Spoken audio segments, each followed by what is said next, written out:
Hello guys, welcome to our channel. నేను మీ anchor Teja. ప్రస్తుతం మనతో పాటు సీనియర్ జర్నలిస్ట్ దాము బాలాజీ గారు ఉన్నారు. నమస్తే సార్. అయితే అమెరికన్ మాజీ ప్రెసిడెంట్ ట్రంప్ మీద కాల్పులు జరిగే తనని ఎవరో హత్య చేయడానికి ప్రయత్నించారంటూ కూడా వార్తలు వెలుగులోకి వచ్చాయి. తర్వాత అదంతా కూడా ఆయనే చేపించాడని కూడా కొన్ని ఆరోపణలు వచ్చాయి. సో ఎంతవరకు వాస్తవాలు ఉన్నాయి? మొన్న సాయంత్రం 6:15 పెన్సిల్వేనియాలో బట్లర్ అనే ప్రాంతంలో ఒక మీటింగ్ ఇంకా స్టార్ట్ కాలేదు. స్టార్ట్ అవుతున్న తరుణంలో, ఆయన ఇంకా మాట్లాడబోతున్న తరుణంలో ఒక వ్యక్తి కాల్పులు జరిపాడు. దాంట్లో అక్కడికి మీటింగ్కి వచ్చిన ఒక అతను చనిపోయాడు. కొంతమంది గాయాలు కూడా అయినాయి. ఇతనికి కూడా చెవి దగ్గర నుంచి లైట్గా తగిలి దూసుకుపోయింది. బ్లడ్ అయితే ముఖం మీదకి అంతా వచ్చింది. దాంతో ఇమీడియట్గా అతను ఇట్లా చూసుకుంటున్నాడు. చూసుకొని బ్లడ్ ఉంది. దాంతో ఇమీడియట్గా కిందకి కూర్చునేసాడు. వీళ్ళు సీక్రెట్ సర్వీస్ అంటారు, ప్రొటెక్షన్ పోలీసులు అతను తీసుకొని వెళ్ళి హాస్పిటల్కి తీసుకెళ్లారు, పిట్స్బర్గ్ హాస్పిటల్కి. సో ఇందులో ఒకరు చనిపోయారు, ఇద్దరికి సివియర్ గాయాలు తగిలాయి. సో ఎవరు ఇది కాల్చిందన్నప్పుడు థామస్ మాథ్యూ క్రూక్స్ అనే ఒక 20 ఏళ్ళ అబ్బాయి ఈ కాల్పులు జరిపినట్టుగా చెప్తున్నారు. ఇది క్లియర్గా హత్యాయత్నమే ఆయన మీద అనేది అక్కడున్న FBI అంటే ఫెడరల్ బ్యూరో ఆఫ్ ఇన్వెస్టిగేషన్ అని అమెరికాలో, మనకి ఇక్కడ CBI లాంటిది అక్కడ. అంటే ఫెడరల్ అంటే అమెరికా అనేది ఫెడరల్ కంట్రీ, అంటే అనేక రాష్ట్రాల సముదాయం అన్నమాట అది. సో వాళ్ళకి కంప్లీట్గా అన్ని రాష్ట్రాల యొక్క ఏ రాష్ట్రానికి ఆ రాష్ట్రం సపరేట్గా పోలీస్ ఉంటుంది. అది కాకుండా FBI అనేది దేశంలో ఎక్కడైనా వాళ్ళు విచారించవచ్చు. సో వాళ్ళు విచారించారు. మామూలుగా అయితే ఎనీ ఎక్స్ ప్రెసిడెంట్స్కి అమెరికాలో ఏంటంటే హై సెక్యూరిటీ ఉంటుంది. మనకు తెలుసు, ఎవరైనా ఆ మధ్య కూడా ట్రంప్ వచ్చినప్పుడు ఇండియాలో ముందే వాళ్ళు సెక్యూరిటీ వాళ్ళు వచ్చేసి ఎంత అతలకుతలం చేశారు. వాళ్ళు మొత్తం క్యాప్చర్ చేసేస్తారు. అంత హై సెక్యూరిటీ ఉంటుంది. మన సినిమాల్లో కూడా చూస్తుంటాం, హాలీవుడ్ సినిమాల్లో, ఈవెన్ మన ఇండియన్ సినిమాలో కూడా సెక్యూరిటీ ఎలా ఉంటుందో చూపిస్తారు. సో ఆ స్థాయిలో ఉన్న సెక్యూరిటీ ఉంటే ఈయనకి కూడా ఏంటంటే మాజీ ప్రెసిడెంట్ అయినా కూడా ఆయనకి 75 మంది సీక్రెట్ సర్వీస్ అని దీనికోసమే. అంటే ఈ ప్రెసిడెంట్స్, మాజీ ప్రెసిడెంట్స్, గవర్నర్స్ ఇలాంటి వాళ్ళకి సెక్యూరిటీ ఇవ్వడానికి ఒక సీక్రెట్ సర్వీస్ అనే ఒక ఫోర్స్ని ప్రత్యేకంగా పెట్టారు. మనకి ఎట్లాగైతే ఇక్కడ SPG, NSG ఇలాంటివి ఉంటాయో అక్కడ సీక్రెట్ సర్వీస్ ఉంటుందన్నమాట. సో ఈయనకి 75 మంది సీక్రెట్ సర్వీసు ఆఫీసర్లు 24 అవర్స్ సెక్యూరిటీ ఉంటారు. అది కాకుండా ఈయన అభ్యర్థి కూడా కాబట్టి, ఇప్పుడు పోటీ చేస్తున్నాడు కాబట్టి ఇంకా అదనంగా కూడా భద్రత ఏర్పాటు చేశారు. ఇలా ఇంత భద్రత నడుమ ఎవడో ఒక కుర్రవాడు, వాడికి ఏమి టెర్రరిస్ట్ కాదు, వాడికి ఏమి బ్యాక్గ్రౌండ్, క్రిమినల్ బ్యాక్గ్రౌండ్ ఏం లేదు, వచ్చి ఎలా కాల్చాడు అనేది వాళ్ళ చర్చ. సో దీని మీద బైడెన్ మాట్లాడుతూ ఫస్ట్ ఖండించాడు. బైడెన్ ఆయన్ని పరామర్శించాడు ఫోన్ చేసి. ఎందుకంటే బైడెన్ డెమోక్రటిక్ పార్టీ తరఫున పోటీ చేస్తున్నాడు, ఈయనేమో ట్రంప్ ఏమో రిపబ్లికన్ తరఫున పోటీ చేస్తున్నాడు. అక్కడే 2 పార్టీలే ఉంటాయి ప్రధానంగా. సో బైడెన్ పరామర్శించాడు, కానీ నాకు కొన్ని ఒపీనియన్స్ ఉన్నాయి, బట్ ఆధారాలు లేవు కాబట్టి నేను ఆ ఒపీనియన్స్ చెప్పలేకపోతున్నానని చెప్పాడు. అంటే ఏదో ట్విస్ట్ చేస్తున్నాడు అతను.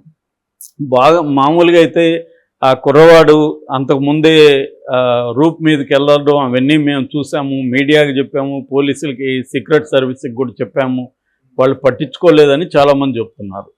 ఈవెన్ ఆ ఫోటో కూడా సోషల్ మీడియాలో కూడా వైరల్ అయింది.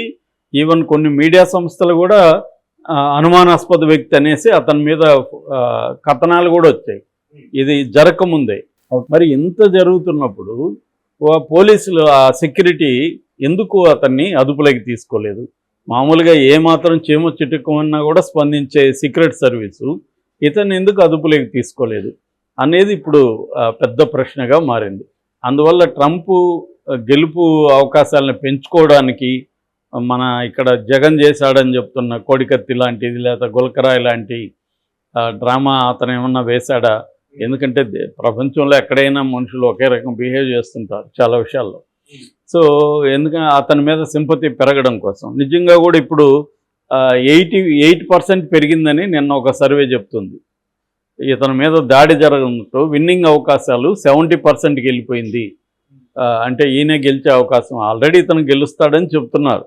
కానీ అతను ఎందుకన్నా మంచిది అని ఇట్లాంటి ఒక దాడి చేయించుకున్నాడా ఎలక్షన్ ముందు అన్న విమర్శలు వస్తున్నాయి. సో ఎందుకంటే ఈ అబ్బాయి ముందే చూసిన వాళ్ళు అనుమానంగా ఉన్నాడు, అతను అక్కడ రూప్కి వెళ్తున్నాడు, ఇవన్నీ చెప్తే కూడా వీళ్ళు ఎందుకు పట్టించుకోలేదు, మీడియాలో వస్తే కూడా ఎందుకు పట్టించుకోలేదు అనేది ఇక్కడ పెద్ద ప్రశ్న. దానికైతే ఇప్పుడు ఎవరు సమాధానం చెప్పట్లేదు, FBI కూడా దానికి ఏం సమాధానం చెప్పట్లేదు.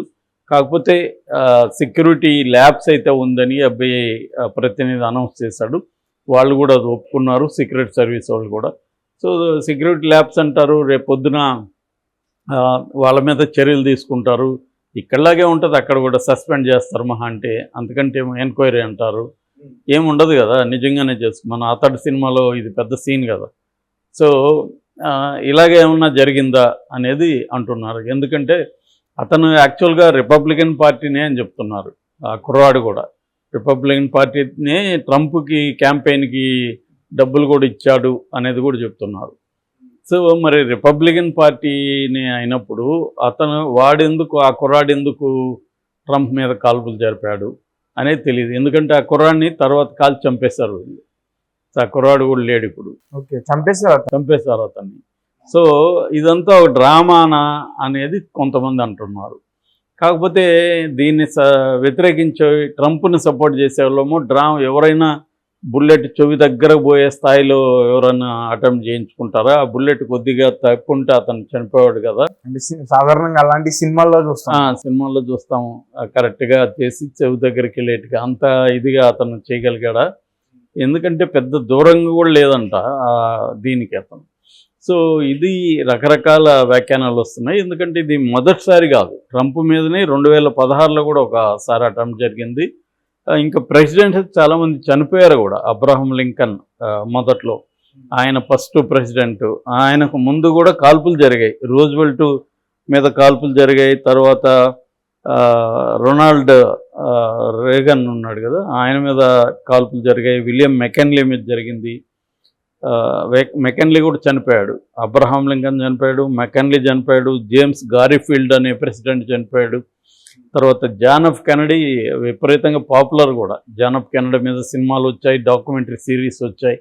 సో ఈ నలుగురు ఇప్పటి వరకు చనిపోయాడు. గెరాల్డ్ ఫోర్డ్ 18 నెలల్లో ఆయన మీద 2 సార్లు అటెంప్ట్ జరిగాయి ప్రెసిడెంట్ మీద.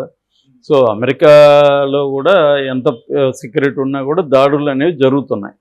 సో ఆ రకంగా తీసుకున్నప్పుడు ఇక్కడ మాత్రం చూస్తే ఇది చాలా ఎవడో కుర్రాడు, 20 ఏళ్ల కుర్రాడు, వాడి పెద్ద ఎక్స్పీరియన్స్లు ఏం లేవు, వచ్చి ఒక రూప్ మీద నుంచి కాల్చేశాడా, అంత సింపులా అమెరికా కాబోయే ప్రెసిడెంట్, మాజీ ప్రెసిడెంట్ని చంపడం అనేది ఇప్పుడు ప్రపంచవ్యాప్తంగా చర్చ వస్తుంది. ఎందుకంటే దీన్ని అందరూ కూడా వరల్డ్ వైడ్ ప్రెసిడెంట్లు అందరూ ఖండిస్తున్నారు. ఎందుకంటే ఏ ఆఫ్రికా ప్రెసిడెంట్ మీద అడిగితే ఎవడు పట్టించుకోడు, అమెరికా ప్రెసిడెంట్ అనేసరికి స్పందించే పద్ధతి వేరేగా ఉంటుంది. సో అలాగా మన మోడీ కూడా ఖండించాడు దీన్ని. సో మామూలే, వైలెన్స్కి తావులేదు, ప్రజాస్వామ్యులు ఇవన్నీ మాట్లాడారు. కానీ ఇక్కడ ప్రధానంగా ఇప్పుడు ఈ చర్చ వస్తుంది.